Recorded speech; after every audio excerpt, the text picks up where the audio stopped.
waves, drought, tornadoes, hurricanes, floods, blizzards, bitter cold. Extreme weather has an incredible impact on people across the globe. On Mount Washington, our scientists brave some of the worst weather on the planet to improve our understanding of our warming world.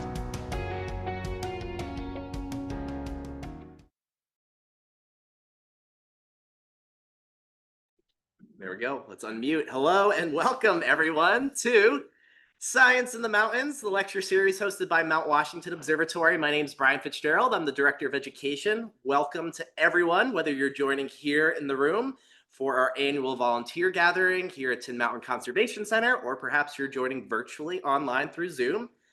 Joining us this evening to give us an overview all about the White Mountains Almanac are Charlie Budabaugh, our Director of External Affairs for the Observatory, Georgia Murray, Senior Staff Scientist for the Appalachian Mountain Club, and Carl Filipoff, who's here. He's our Research Specialist, Weather Observer, and Shift Leader on the mountain.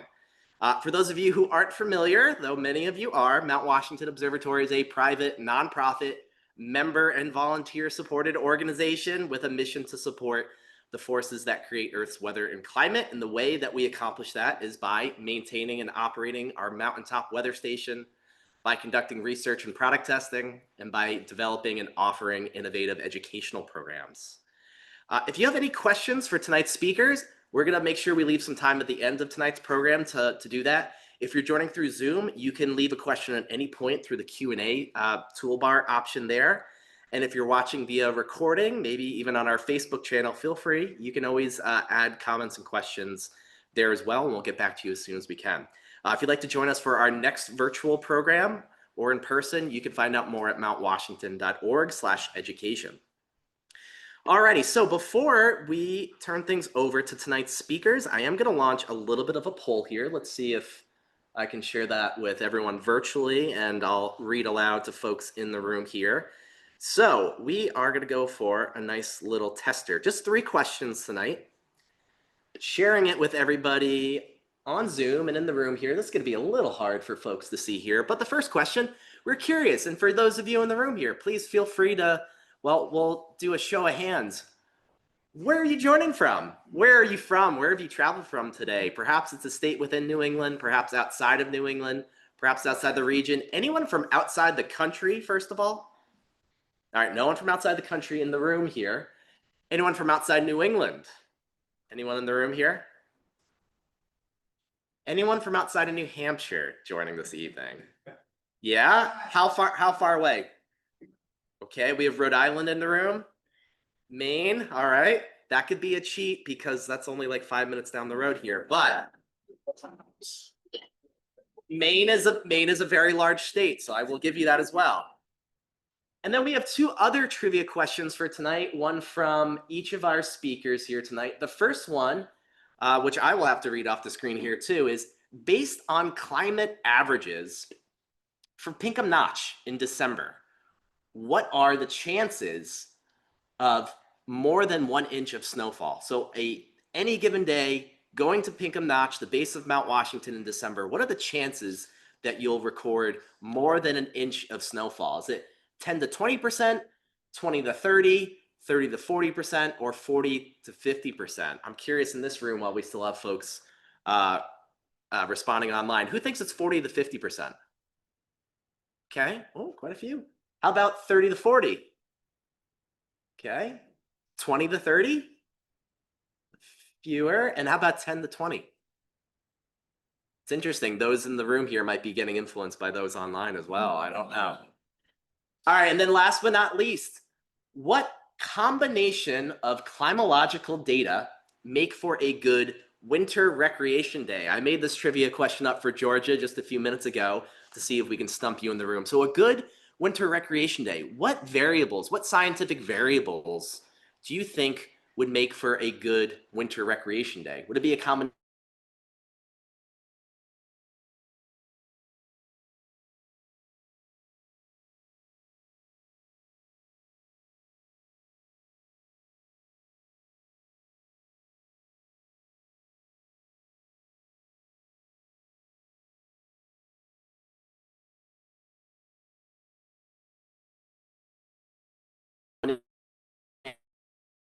We're going to come back around. I'm not going to ask for a poll here in this room. I bet you all could answer this one.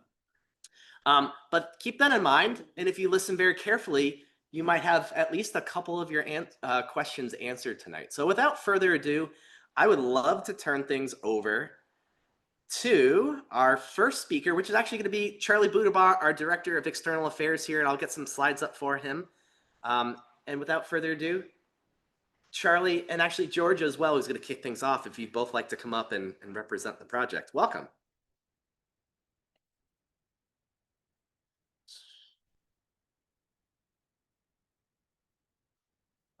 Oh, good if we got rid of that. Sorry, folks. We'll end that poll. We'll share some results. Okay. And then we'll stop sharing there. Okay. We did it. Okay.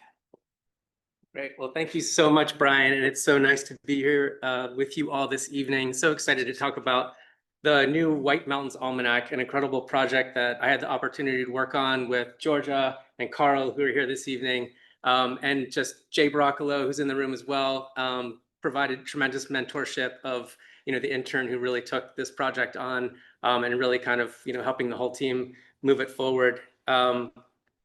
So let's see if I can get this mouse to work. Oh, there we go. Okay.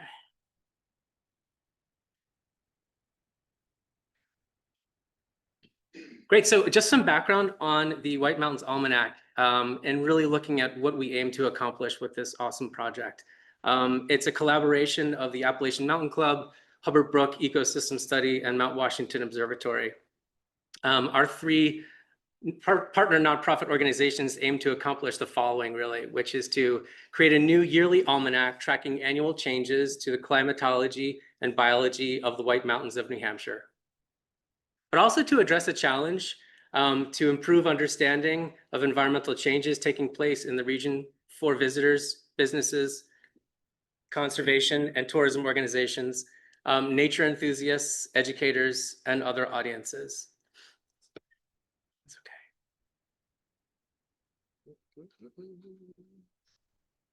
Share the screen. Okay. That's quite all right. You lost your speaker. Okay. Oh, perfect. And really, with all those audiences in mind, right, our rationale is that communities will benefit from the ability to better understand and plan for shifts in weather patterns that impact our way of life in this iconic natural resource-based economy. Thirdly, really to test a new approach to collaborative science research and science communications. So bringing together scientists and communicators from each of our three organizations to do some exciting work together. Fourthly, to combine science with art, right? That's kind of like this really exciting part of this project, merging data with storytelling and really kind of creating a publication that's accessible, engaging, and fun. And in the spirit of an almanac, really to publish news you can use, right? That's sort of like our idea, is that you can use this publication as you're planning a trip into the mountains or other recreation in this beautiful region.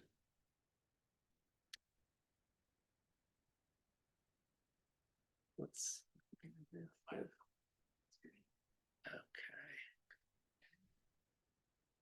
Put here.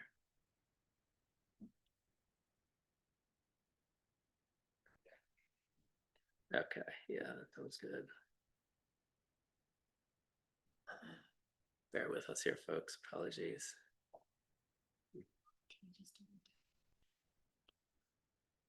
Okay. Okay, terrific. Great. So and I would also say that we've got the front cover of the publication in front of you here today, and that was on the last slide as well. Core parts of the project vision included, creating 2 new joint internships, one focused on research and one on communications, hosting an art competition to commission a talented artist to illustrate the new almanac. And we received over 60 submissions with this contest, which was really exciting. Our intern, graduate student Frank Vizano, who's shown on the slide at the top, really an incredible young man, took a deep dive into the data of all 3 nonprofit science organizations and authored the work during his internship. He's now off pursuing a master's in atmospheric science at the University of Oklahoma. And I quote Frank, when he first started as an intern, he wrote in his blog, although I had never been to Mount Washington or anywhere in New England for that matter, I have always dreamed of having the chance to experience the extreme weather the peak is famous for. I was not disappointed in this regard because of the second day of my first shift, the tower pitot tube measured a staggering 142 mile/hour wind gust. So that was great. We welcomed him in Mount Washington style. Artist Sarah Kaiser, she is the person that we selected as our artist, our illustrator for this first inaugural edition of the Almanac. She digested Frank's and the team's work in order to create beautiful illustrations that bring the publication to life. And I would say that mentoring a university scientist, a communicator, and an artist to identify themes and storylines relevant to numerous audiences really presented a worthy challenge that each partner organization met with remarkable dedication. And our research and communicators really met the moment, and that was exciting.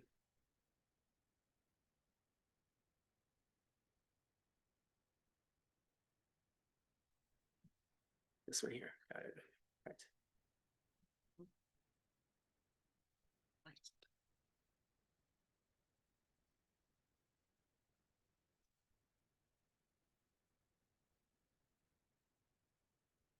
That's it. That was it. Actually. Yeah, that's perfect. Okay. And I just want to say that this project would not be possible without the generosity of these organizations and individuals. So the Cabot Family Charitable Family Trust, the Nature Conservancy of New Hampshire, the Hartford Foundation for Public Giving, and Stephen Walker and Diane DeLuca. Your support, of course, also made this possible. And so how can you read the Almanac? Well, it will be available as a digital flipbook on our website, mountwashington.org, as well as on our partner websites, Appalachian Mountain Club and Hubbard Brook, on November 19th.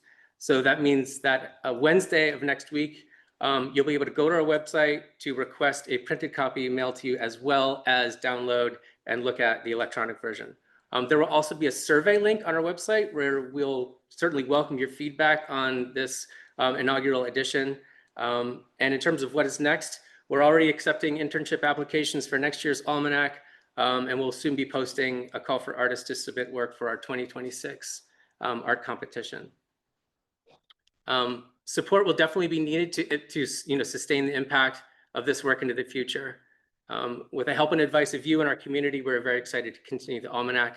And with that, I'm honored to turn it over to Georgia Murray, Senior Scientist at the Appalachian Mountain Club.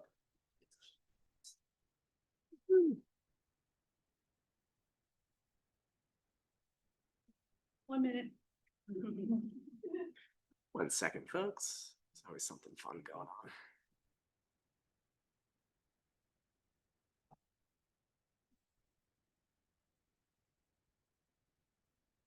Okay. Okay. Well, I would help if I shared the screen too. All right.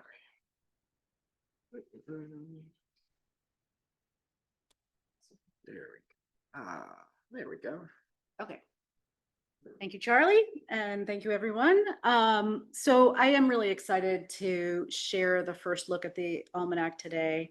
I applaud Frank and Sarah for their work on this, and I'm really thankful and proud to be part of this team of these organizations that continue to produce high quality, long-term scientific data. So I will start with describing the places that we have been measuring weather and climate for many decades. You can see on this map that the dark green is the White Mountain National Forest.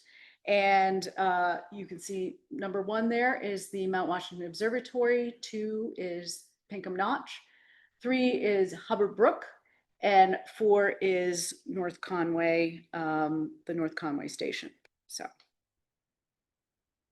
And now zooming in, I'm going to describe a little bit about each site.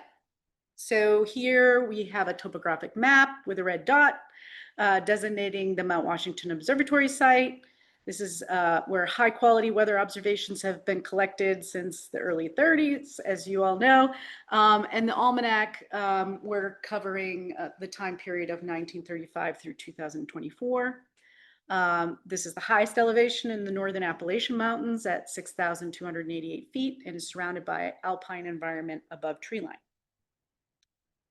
Pinkham Notch is just downhill east of the summit. And this site is operated by the Appalachian Mountain Club since 1935. Again, same time period of data that we used in the almanac. At 2,032 feet above sea level, this is a mid-elevation site that is represented of many of the region's high elevation ski areas and offers access to Tuckerman Ravine and other backcountry ski experiences. And Pinkham is nestled in a mixed deciduous forest environment between North Conway and Gorham, New Hampshire. And the North Conway site, which we don't have a map, is not shown here, is just north of the Mount Washington Observatory headquarters at the north end of North Conway Village. Hubbard Brook Experimental Forest is a research forest operated by the U.S. Forest Service and has been in operation since the mid-50s. This 7,800 acre field site is in the White Mountains of New Hampshire. For 6 decades, scientists have used long-term monitoring experiments and modeling to build fundamental knowledge about northern hardwood forests in the region. And weather data used in the almanac from this site span from 1957 to 2024. This site is at about 825 feet above sea level and is in a deciduous mixed forest environment. So here we see another beautiful piece from the artist Sarah Kaiser. I really appreciated how her work complements the science and reflects the seasons within the almanac. On the right is the list of the monthly topics, each of the that we explore in each of the 12 chapters. We wanted to reflect not only the weather that might be top of mind in each month, but also contextualize it within recreational interests, ecological topics, and hopefully things this audience is excited to learn more about. For today, though, we will focus on the seasons at hand and dive into November and December. So I'll start with November and chilling degree days.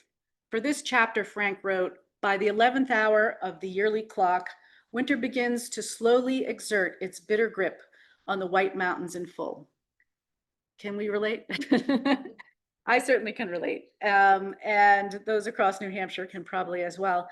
And of course, plants and animals are also getting the message that we're headed into winter. And many plants actually require cold temperatures to a certain threshold for them to emerge in the spring at a normal, healthy time. Chilling degree days are a metric that we can calculate to indicate the general progression of this seasonal cue each winter. So this graphic is just to show that linkage between winter dormancy as you go along into spring growth. So the Appalachian Mountain Club has been tracking plant phenology in the alpine zone since about 2004. And we have an ongoing study that's looking at the timing of spring emergence and flowering for alpine and woodland species. And so winter dormancy is actually an important time of the year for plants before they emerge in the spring. It lets them know that they've met a threshold that winter has actually happened, and that they can then say, okay, yeah, all right, I've been through winter. And now as it warms up, I'm ready to get out and do it all over again. So it's important not only that the timing, but the length and the amount of coldness that they experience. And the other cues are also, of course, important, like day length as we move into spring. These are all factors that play into plant emergence and flowering time. So for the almanac, we looked at a typical winter dormant season timeframe as November 1st through April 30th. And the method we used was we counted the days when air temperature was below 42 to 45 degrees Fahrenheit, depending on the elevation. So we're adjusting for the fact that it gets colder as you move up the mountain, and those thresholds may differ with elevation. So we added the number of days that met this criteria across that winter season. So this is our chilling degree day indicator, and it allows us to capture whether we're seeing changes in winter dormancy conditions over time. So here is the results for the Mount Washington Observatory, but first I'm going to explain the graph. So the x-axis is the winter season for each year, starting again in November and going through April. Therefore, 1940 on this graph represents November of 1940 through April of 1941. The y-axis is the accumulated number of chilling degree days, counting only again those days that are below that temperature threshold. For the summit, it would be 42 degrees at this high elevation site. The red line is a Thielsen linear fit. I won't test you on that later. A type of statistical test that looks at the slope or the rate of change between each year. The slope is shown at the top of this graph, where we see it's a negative trend of 4.63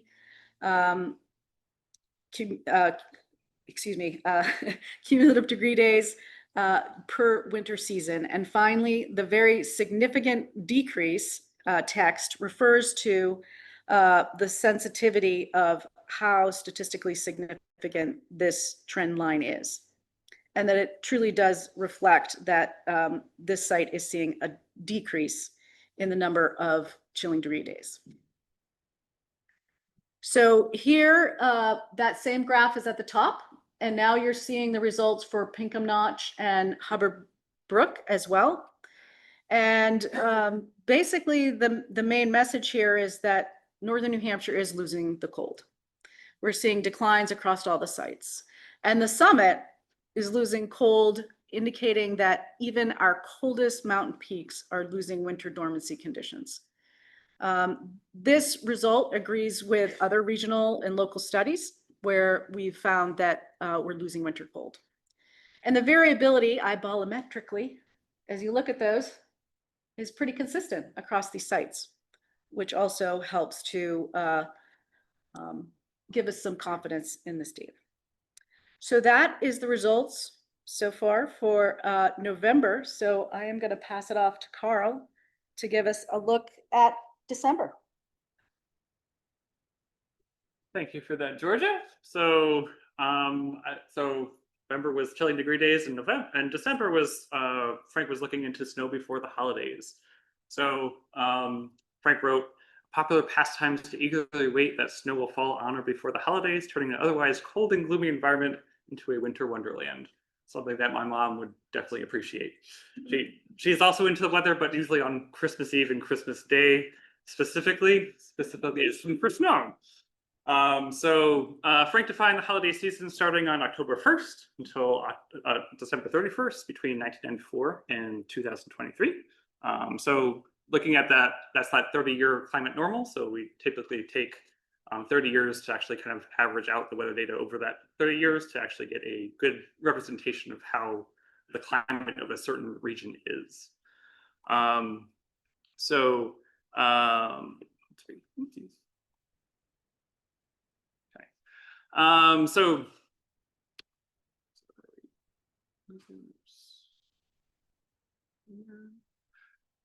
So he performed the analysis for both Pinkham Notch and for Hubbard Brook. So those two sites that were represented. And so we're looking mostly at lower elevation sites, which are where people live. So kind of most interested in how the snow is in your backyard rather than on top of the mountain.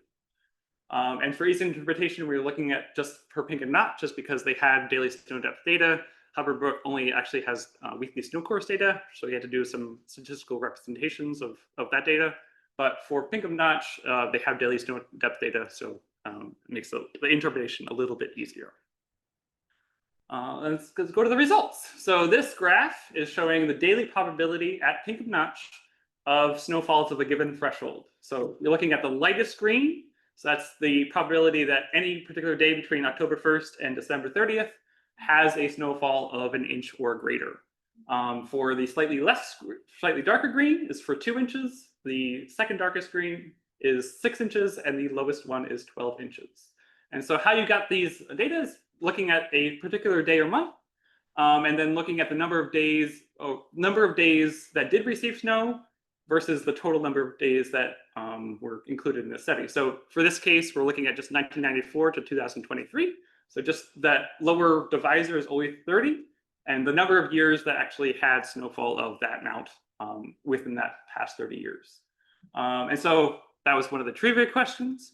So if you can see that at Pinkham Notch, we're roughly from early December all the way into late December. You get about an inch roughly every 20 to 30% of days. So if you answered that, then you got that right. Some people thought Pinkham Notch was a little too snowy, between 40 and 50%, so a little bit less. But not quite that much, so not quite that snowy, but roughly between 20 to 30% for 1 inch, and roughly between 15 and 20% for 2 inches. And then actually for 6 inches plus, you're only averaging around 5%. So 5% would be 1 out of 20 years at a given day for those particular thresholds. One thing I should also note is that these curves are also it's a 5-day smooth, so they look a little bit nicer, I guess, for the figures rather than just too much choppiness. Okay. And then this graph, so that was the daily probability, and this is the cumulative probability that you have seeing a snowfall of a given amount over a given year, over a particular period of time. So defined as the number of years during which a snowfall has occurred by the state by the total number of years in the data. So this is the probability over the last 30 years that you've had a snowfall of 1, 2, 6, and 12 inches by that particular date. So you can see that by end of November to beginning of December, we're almost certain to get an inch of more snowfall on a particular day. By mid-December, we're certain to get 2 inches of snowfall on a given day. And then by late December, you're at 80% likely to have at least 6 inches of snowfall on a particular day. So this kind of underrepresents what you might initially think about snowfall, just because these are divided by days. So it's only a 24-hour period. And snowfalls events can definitely last for more than 24 hours, depending on when you're starting measuring. And that red line right there is roughly the median. So you can see that the median, about half the years we actually have snowfall before that date, and half the years we have snowfall after that date. And so our median years of about 1 inch or 2 inches is roughly November, and we roughly get half the years that we would expect. By about mid-December, we're going to have an inch, 6 inches of snowfall or more. And then, so this is the trends in snowfall before the holidays. So before we were just looking at the last 30 years, this is actually looking since the 50s until the 2020s. And so the dark green, the dark green is for Pinkham Notch data, and for the lighter green, that's for Hubbard Brook. And you can see that over, this is looking at the average amount of snowfall before December 31st, and both of those sites separated by a decade. And you can see that as you get closer to the 2020s, that both sites are gradually going down for the total amount of snowfall measured before December 31st. Pinkham Notch seems to have a slightly larger slope, so you have a really good years in the 50s, 60s, and 70s, and definitely tailing off towards the 2020s, whereas Hubbard Brook is a little bit more variable, but it's still heading down, following the same general trend until the 2020s. And then, so that was just for December, and just to highlight, Frank did 12 months of work. We're mostly focusing on just the 2 months, but one other one that we also brought up was the winter recreation days, so kind of keeping with our snowfall theme, or snow and cold theme. So this is looking at, so Frank devised a way of kind of, he was an avid skier, and he often skied on his off weeks from the summit. So he was thinking about how to kind of represent what a good ski day is. And so he came up with looking at daily average temperature, daily snowfall, and daily snow depth. So if you answered that on your trivia question, that would be something else to take a look at that. Obviously, like, this was his interpretation using just 3 metrics, but you obviously could include sunshine or possibly the woolly forget exactly what woolly bear caterpillars in your particular metric.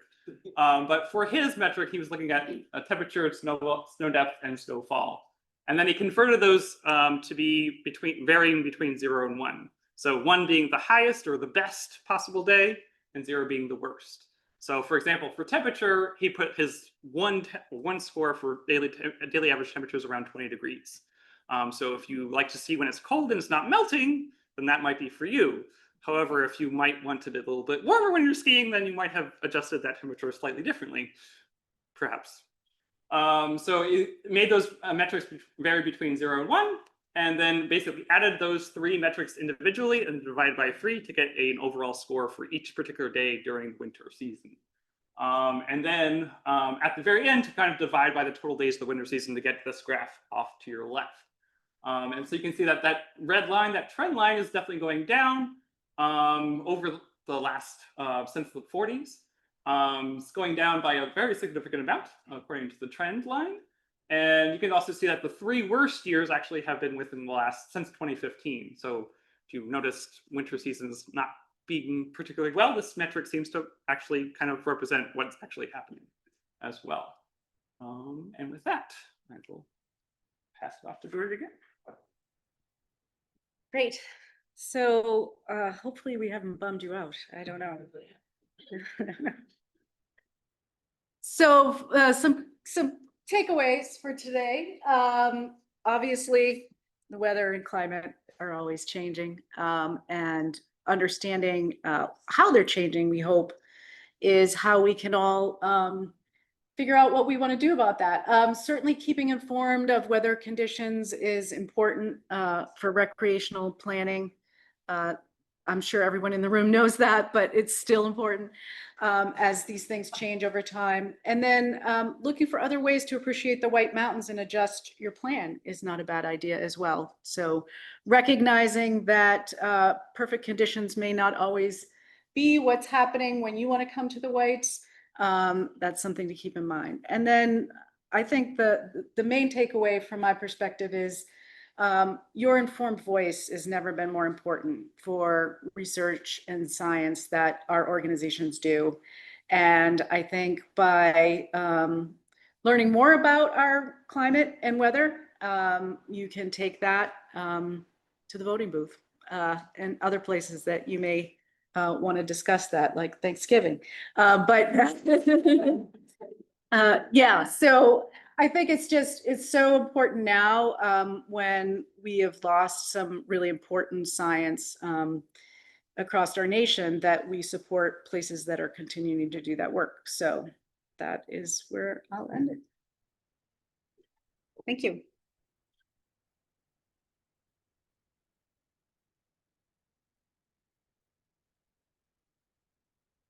All right. Well, at this time, I would love for everyone, both virtually and in person, if you have any questions for our speakers tonight, I'll remind the folks who are online, use the Q&A button, submit as many questions as you'd like. We'll try and get to as many questions in the room as possible. We'll try and cater to both the folks online and in the room. So please keep me focused here to make sure that we're taking care of everybody.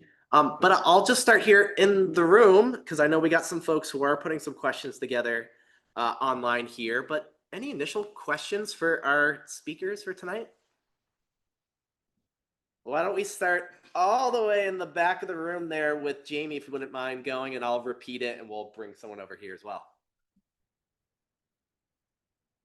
All right, Jamie in the audience asked, are you seeing a shift in seasonality? Who would like to answer that one?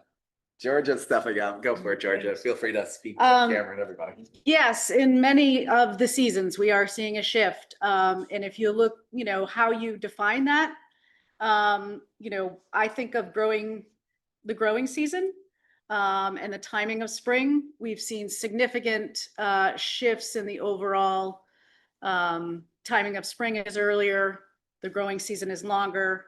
I had a publication with our partners at the observatory in 2021. We saw that both at Pinkham and at the summit. Yeah, I guess 2 other things that are also relevant to the almanac too. So like the winter recreation scores, Frank actually broke them out by decade too. That's not actually shown in the almanac, but it was like he had a lot of work that's not displayed in that almanac, and this is just one of those figures. That the winter season actually is, the center of the season actually is not really changing all that much for the recreation scores, but the shoulders are definitely getting narrower. So the winter is kind of peaking and kind of descending faster than it otherwise would.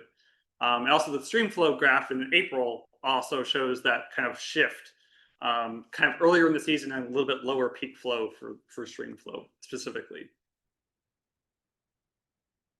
All right, we have some questions online here, and one just to reiterate, because we want to make sure people actually get to read this publication. Charlie, I'm wondering, someone's asking online, how do I order a paper almanac, for those of you who didn't get to hear that yet?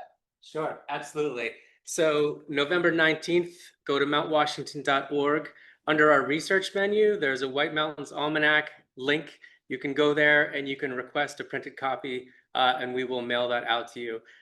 We don't have an endless amount of copies. However, this project is really intended to disseminate this as widely as we possibly can into schools, to the Appalachian Mountain Club huts, the front country huts, as well as, with the observatory and our programs. And yes, we'll be mailing those out, so you can come to our website on November 19th, as well as the partner organizations, and request a copy. All right, thanks, Charlie. And I guess another audience is decision makers too. Yes. Speaking of decision makers, we have one perhaps in the room that has a question. Joe, did you have a question? It's kind of a question and observation. So I grew up in Carroll County in the late 60s and 70s to youngster. And the world seemed to be, at my feet as I hiked through the woods and experienced winters. But I could swear back then that there was more snowfall. And what I was told back years later is that, oh, you're a young person. Everything when you're younger is more wide, it's higher, it's more grand. And so here I am looking at your PowerPoint presentation and seeing one of those slides saying, I was right all along. I did see wonderful snowfalls, snowbanking, tobogganing, and going down my neighbor's hill, and it just seemed like there was a plethora of snow. And today that's not the case. So I was right.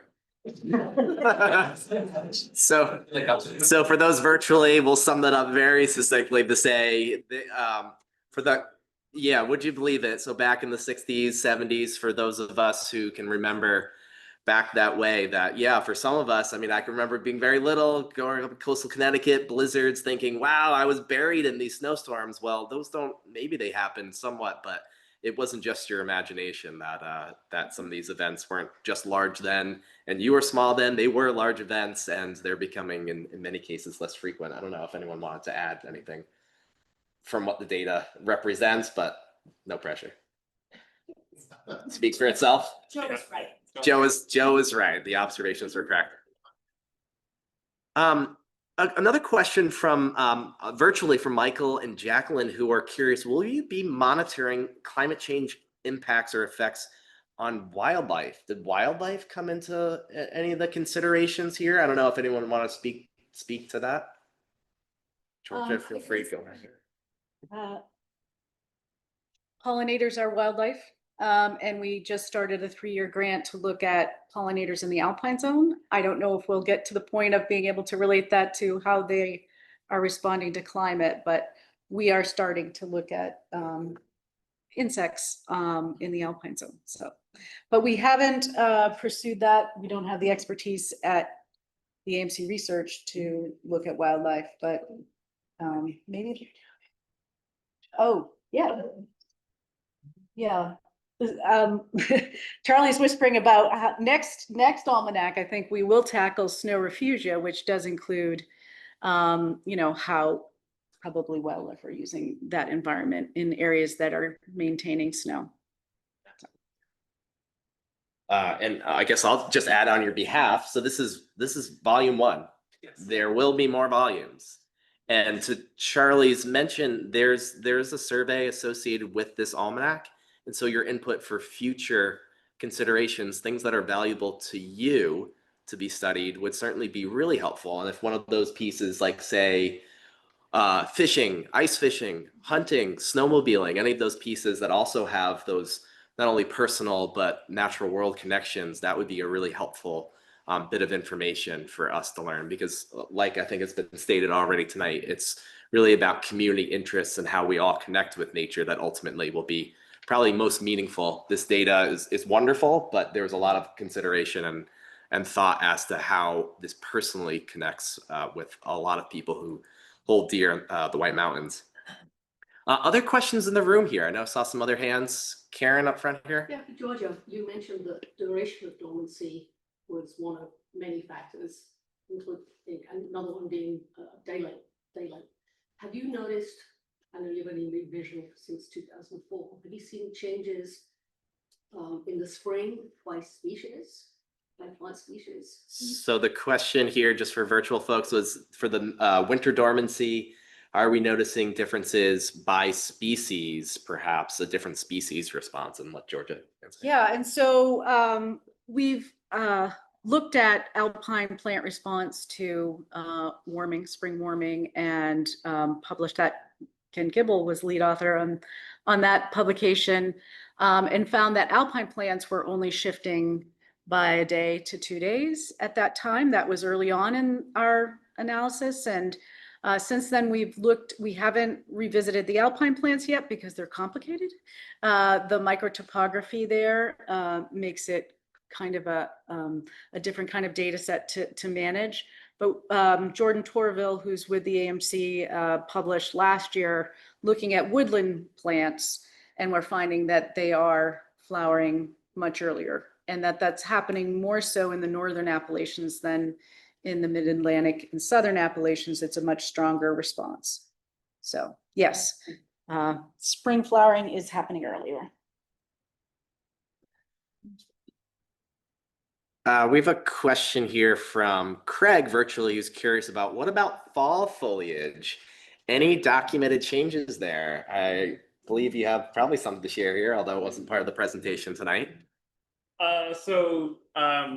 Talking specifically about fall foliage, we did not see too many trends just because we didn't have enough data to go back far enough to really be definitive about any trends.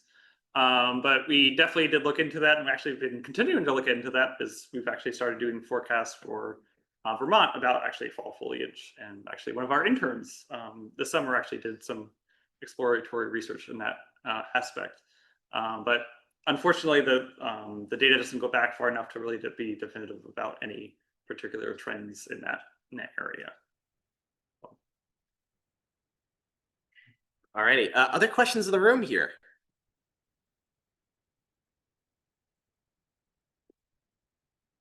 Not Jay, who's just swatting on a bug. All right. It looked like you really wanted to ask a question. Oh, all right. Maybe I'll double up on a couple of questions here. So one question from the audience is about maple sugaring, and I don't know whether or not that has been looked at or considered or might be considered. And another being from Maryland, who's curious about, does the almanac look at precipitation patterns? So precipitation, maple sugaring, whichever you want to take on. So the almanac did not consider maple sugaring, but I know that it's definitely a future direction that we might want to go for. Sorry. Precipitation. So we did look into, so for the streamflow chapter for April, we did look into precipitation for the spring and also just streamflow in general throughout the entire year, and found that streamflow overall was actually increasing over the entire length of the year. Just that the snow melt part of the year between like March and May actually was going slightly down, just because less snow was collecting throughout the winter season. And so you would expect that's kind of like melting out sooner, and there's actually less to melt. So that peak stream flow, right, like basically when snow melt is most dominant, has actually gone down slightly. But overall precipitation actually is increasing in New England. So stream flow is also correspondingly increasing as well. And if I could just add, we worked with the same partners on a fact sheet last year that showed that when we looked at summer precipitation, because remember we had that really outrageous, was that 2023 now? 2023 summer of precipitation. And that was still far and above an outlier. So the extreme events may be another piece that we explore in future publications, but our fact sheet from last year showed that summer precipitation in particular was increasing at the summit, at North Conway, and at Pinkham Notch. So dramatic shifts and these extreme events are really something we'll probably look at. Just to tag on that, I live in Massachusetts, but it seemed like when they would show a drop on there, you guys were like the street throughout this whole year, right? Yeah, it's seasonal, we can have, a lot of our springs and summers have been wet. And then as we move into the fall, it turns over to drought. So that's really complicating how, especially if you think about the biological systems, how are they responding to that? All right, yeah, another question in the room here. About wind, how has that been studied in terms of, are the winds stronger now or are they decreasing? So question in the room here about wind, and you're not alone in wondering about that. There are a couple folks online as well, Rick and Craig, wondering, what about winds? Any changes there? Blue Hill Observatory has noted long-term downward trends in wind speed, and it made me curious as well, especially for things like what makes a good winter recreation day. I mean, I don't want it to be an incredibly windy day, and maybe that's a factor you looked at, or perhaps wind came up in another sort of area you're looking into. We didn't look specifically at winds. I know that when Blue Hill actually came out with their study about their decreasing winds, we did look a little bit at our data. Only problem with our data is that there's definitely instrumentation differences over time. And so it might not be directly applicable. And also the changing in the sliding in the instrumentation too. So we used to be by the stage office.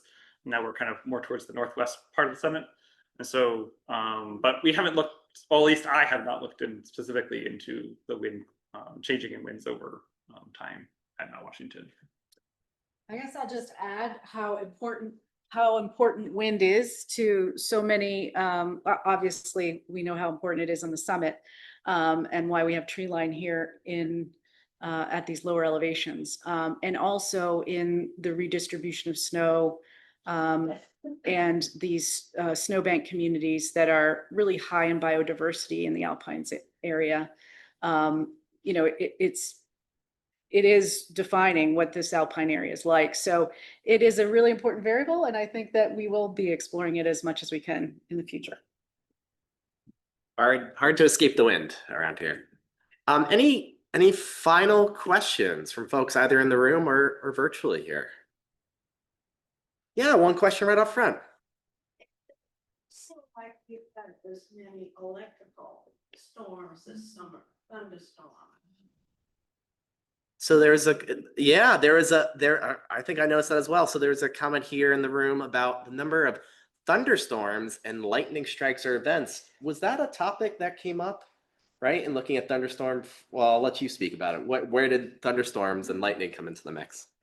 So that was actually part of the July theme. So Frank did a winter recreation days and also summer recreation days. And so he actually did look into thunderstorm frequency actually at the summit and found that it was actually increasing over time. That we're actually having, so trend lines can be deceiving in that you can expect something to go up, but not every year is going to be greater than the last. So that's also why we use math to determine our trends for us and not just anecdotes. But for that trend, we actually did find that it was increasing, at least over the length that we were looking at since the 30s at one particular location. But thank you for that question. Great question. All right, well, for those in the room, please feel free, stick around if you'd like to ask some more questions of our speakers. For those of you online and for those of you who'd like to wrap up the evening, we want to make sure that you can get home safe. Just want to say thank you very much for everyone who attended tonight's program. Thanks to all of our volunteers in the room. Thanks to everyone joining online. If you enjoy free programs like this, well, you know what to do to support these things. You can go over to mountwashington.org, hit the donate button, support your local science center, support your conservation group, and help science like this keep thriving. If you have any thoughts about tonight's program, talk to us in person. Online, there's also a survey too, so feel free, fill out the survey there after the program. And then finally, we won't be joining in person for the next one, but virtually only January 27th on Tuesday evening at 7 p.m. We have Jeremy Davis, who is a former observatory intern from way back in 1999. He's the current director of operations for Weather Routing Incorporated. Jeremy, he's going to be giving us an inside look at weather forecasting for the maritime community. So specifically for shipping customers, everything from cargo ships to his group that looks at things like sport fishing events. So please feel free to join us for that one, January 27th. You can sign up for that program over at mountwashington.org. Otherwise, thanks again, everyone, for joining. Have a great night, and we'll see you the next time.